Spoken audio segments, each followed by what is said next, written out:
तुम उनके पिशाचर गणों के कोई एक पिशाचर हो। हेलो दोस्तों, जैसा कि मैंने अपने पिछले वीडियो में प्रॉमिस किया था कि मैं स्वामी विवेकानंद जी के ऊपर एक पूरी सीरीज बनाने वाली हूं, तो ये उस सीरीज का पार्ट नंबर 1 है।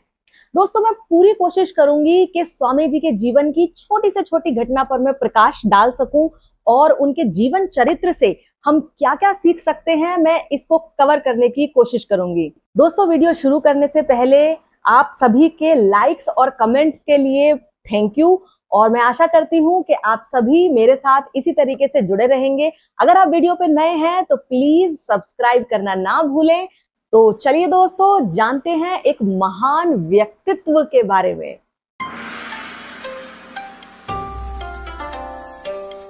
स्वामी विवेकानंद किसी परिचय का मोहताज नहीं, ना ही इस देश में और ना ही विदेशों में। 9/11 का उनका शिकागो का भाषण कोई भूल सकता है भला? पूरे विश्व में भारतीयों का लोहा मनवाया था उन्होंने। चलिए आज के इस भाग में उनके बचपन से जुड़ी हुई कुछ घटनाओं के बारे में जानते हैं। दोस्तों, स्वामी विवेकानंद जी का जन्म 12 जनवरी 1863 में कोलकाता में एक बहुत ही संपन्न परिवार में हुआ था। वो समय अंग्रेज शासकों का समय था। उस समय में भी जो इनके परदादा जी थे वो हाई कोर्ट के अंदर एक फेमस वकील थे। इनके दादाजी भी वकील थे और इनके पापा भी वकील थे। इनके जो दादाजी थे उनका झुकाव धन की तरफ ना होकर के धर्म की तरफ ज्यादा था।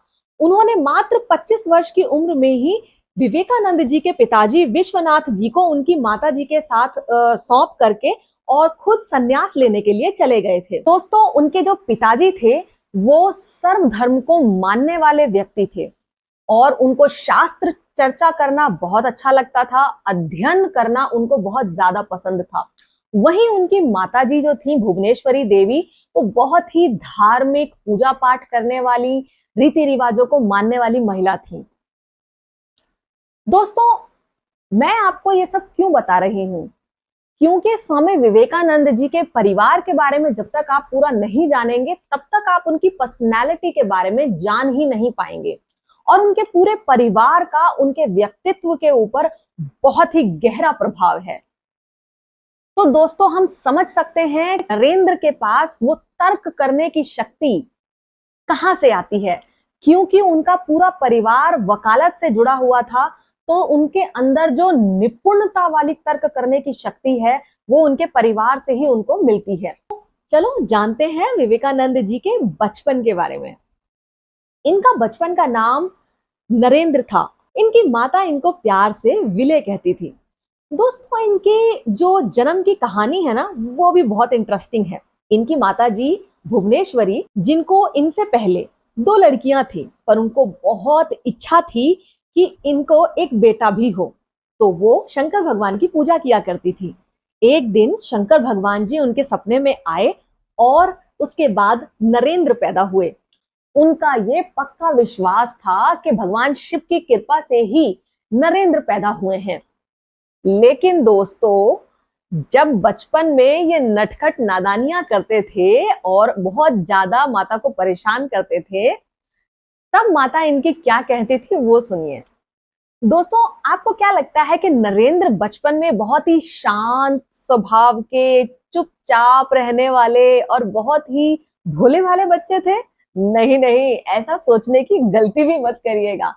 दोस्तों, नरेंद्र बचपन में बहुत ही नटखट और बहुत ही उद्यमी बच्चे हुआ करते थे, और जब ये बहुत ज्यादा शरारत किया करते थे तो इनकी माँ भुवनेश्वरी देवी इनके ऊपर ठंडा ठंडा पानी डाल करके कहती थी शिव शिव शिव, और कहती थी मुझे तो लगता था कि तुम शिव भगवान की कृपा से पैदा हुए हो, पर तुम्हारी शैतानियां देखकर तो ऐसा लगता है कि तुम उनके पिशाचर गणों के कोई एक पिशाचर हो।